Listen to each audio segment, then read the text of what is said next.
Subscribe now. EU Debates. Gracias, Presidenta. Thank you, President. Let's be frank, ladies and gentlemen. We are at war. The European Union is supporting Ukraine as a country that has been aggressed with all means available: sanctions, arms, help to refugees and diplomacy. Without the courage of the Ukrainian people and the support of the European Union and our allies, Ukraine would not have been able to withstand the criminal aggression of Putin, nor frustrated his plans for a rapid victory. Now we're going to see a decisive battle in Donbass, and we need to continue. The next step has to be cutting off gas and oil, as the President of the Commission said, and this is in line with what the Parliament had already said. At the same time, we have to work on a strategy to disconnect ourselves from this gas, building regasification plants, and we have to see alternative suppliers and quickly accelerate renewables.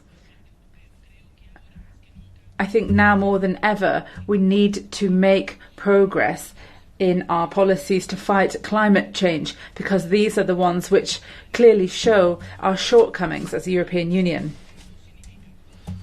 Beating Putin does not mean leaving those countries that are most affected by their high level of dependency on Russian gas and oil to their fate. I'm aware that some countries that are going to be much more affected by these decisions than others. Beating Putin means resisting, strengthening our determination and reacting together faced with this crucial moment in history, without, of course, forgetting the asymmetrical effects of this crisis.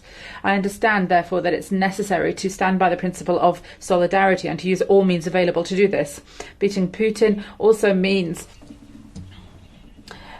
putting an end to first and second level European Union citizens. We have to incorporate Romania and Bulgaria into Schengen and ensure that we protect our values.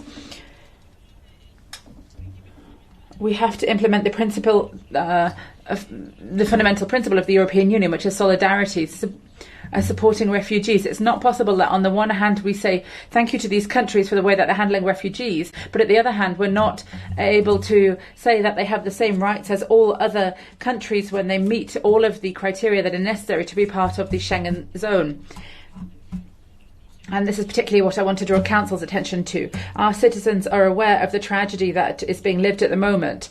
And now it's the Commission that has to be up to the financial challenge that we're going to see. And they have to make all means available. We need a big, urgent economic plan, which will put a brake on rising poverty, inequality and unemployment and loss of purchasing power as a consequence of the rampant inflation that has been caused by the rising costs of fuel and food. It's unacceptable that while the big energy companies are making huge profits and that seem to be falling from the sky, it's the most vulnerable people who are paying for the consequences of this war. This money is going into the pockets of some people, but it's leading to the suffering of other families that today can't pay their heating bill. And they're struggling to get to the end of the month. And so we have to do something here. We can't repeat the errors of the past, whereby we make cuts in the middle of a crisis. We have to extend the escape clause in the Stability and Growth Pact. We have to invest in new technologies, social justice, and a more secure future where we are free of our dependence on coal.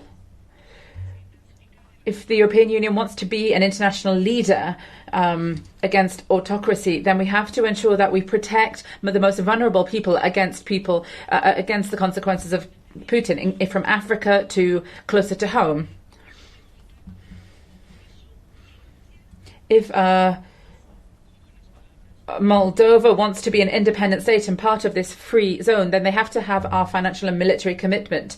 This is a historic moment. We are coming to rebuild and construct peace in Europe on our borders. However, there can be no peace without justice, because it's the humiliated and the wronged, as Dostoevsky reminds us, who require respite from their suffering, who require justice. The only way to ensure that we have proper peace is to defeat Putin and to see victory for liberty and democracy in Ukraine. This needs unity from us and for us to make sacrifices. In 2012, we were able to do this to protect the euro, and we stood firm in 2020 against the pandemic, and in 2022 we will stand firm to preserve peace and democracy. Thank you. Thank you very much, Ms. García Pérez. Next, on behalf of the Renew Group, Luis Garicano.